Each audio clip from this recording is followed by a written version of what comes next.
Hello guys, magandang araw sa inyo at syempre magandang araw sa lahat ng manonood ng video natin ngayon. Magandang araw po sa inyo.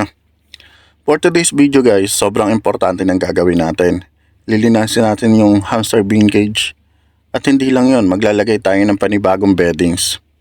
At alam nyo ba guys, kung hindi mo nililinis ng maayos ang hamster cage mo, pwede siyang magkasakit.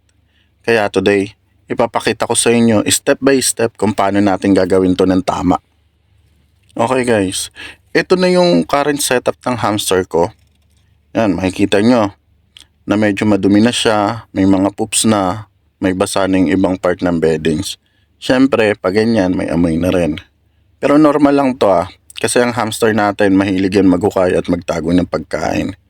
Pero guys, eto, hindi ibig sabihin nun na hindi na natin siya lilinisin. Quick reminder lang guys, sa paglilinis, huwag niyong linisin ng sobrang dalas ang buong cage. Mag-spot cleaning kaya tayo every few days or every other days. Tapos full clean tayo ng 2 weeks or 3 weeks. Depende sa schedule nyo kung ano yung schedule na available time nyo. Bakit? Kasi sensitive ang mga hamsters sa amoy. Kapag biglang nawala yung scent niya, nai-stress siya. Yan. Okay, simulan na natin guys. First step guys, ililipat muna natin yung hamster natin sa temporary container, or kung may iba kayong bean cage, pwede natin siya dyan ilalagay. Pero make sure na safe siya habang naglilinis tayo. Baka kasi mamaya makawala siya, or kung may pusa kayo, mapuntahan siya ng pusa at syempre alam nyo na, pwede siya mamatay. Then tatanggalin na natin yung mga lumang beddings, yung mga accessories, kasi kailangan natin lahat yan linisin. Yung water bottle, hamster wheels, hides, basta lahat ng nasa bean cage kailangan na natin linisin. Pero syempre guys, habang ginagawa nyo yan, makikita nyo dyan syempre yung mga pagkain na nakatago at kung ano-ano pa. Kaya importante talaga ang paglilinis kasi pwedeng mabulok at magdulot ng bakterya yung mga pagkain na nai-stack dyan. Kasi nagmamolds yan guys. Or kung ano man yung nasa kulungan na yan, importante na mawawala at madidisinfect natin para hindi magkakasakit yung hamster natin. So syempre, ang uunahin natin lilinisan dyan guys, yung mismong bean cage natin. Sa paglilinis guys, pwede tayong gumamit ng mild soap or warm water. Pero syempre dito, kasi nga mabilisan lang, ang ginagawa ko, ang ginagamit ko niyan is wet wipes, tsaka tissue na pangpatuyo. Yung wet wipes, siguraduhin nyo na water based, yung hindi siya more on chemical. Kasi may alcohol na wet wipes, tapos may iba pang ano na wet wipes. So, siguraduhin nyo na water based yung wet wipes na gagamitin nyo. Tapos siguraduhin nyo na tuyo bago nyo ibabalik yung hamster nyo, or bago kayo maglalagay ng panibagong bedding, sisiguraduhin nyo na tuyo yung hamster bean cage at yung mga accessories na ilalagay nyo bago nyo ibalik yung hamster nyo. Yan guys, eto na yung pinaka-exciting part sa paglilinis ng bean cage. Siyempre, maglalagay tayo ng panibagong beddings.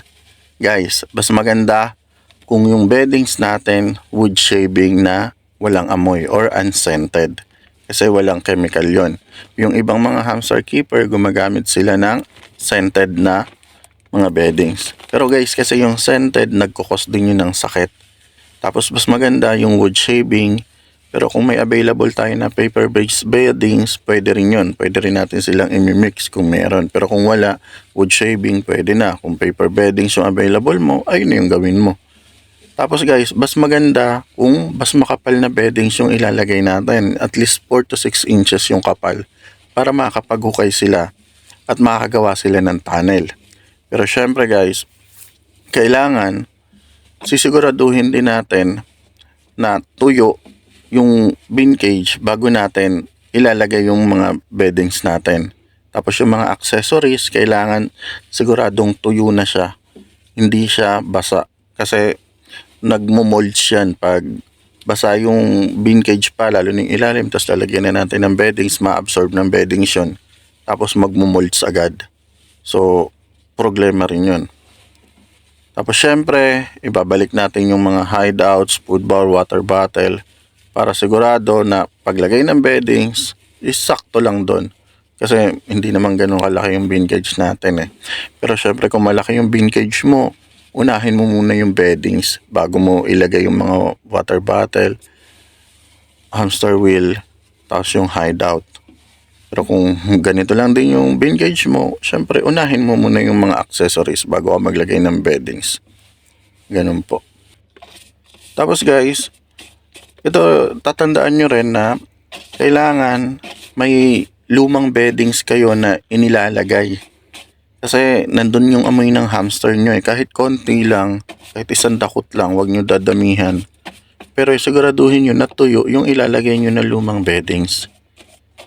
Para yung amoy ng hamster nandun pa rin. Kasi importante yun kasi nagre-rely yung hamster sa pang-amoy nila. So ayan, ibabalik na natin yung hamster natin. Titingnan natin kung ano yung magiging reaction niya. Siyempre pag binalik natin yan, kailangan maglalagay din tayo ng treats. Lagyan din natin siya ng sunflower seeds or kung ano man yung treats na meron tayo para may pagkain siya. Kasi tinanggal na natin yung stock niya ng mga pagkain dyan. So wala na siyang pagkain dyan. Para hindi rin siya ganun mai-stress, hindi rin siya ganun mai-stress. Kasi nga binibigyan natin siya ng snacks niya. So yun guys, ganun lang kadali maglinis ng hamster bin cage. Ngayon kung may mga katanungan kayo, pwede kayo mag-comment sa baba ng tanong nyo. Tapos gagawa natin ng video, sasagutin natin sa pamagitan ng YouTube video natin. Syempre kung may natutunan kayo for today, huwag nyo kakalimutan na mag-like, comment, at subscribe. Tapos pakishare na rin para makapag-share pa tayo ng mas maraming knowledge sa iba.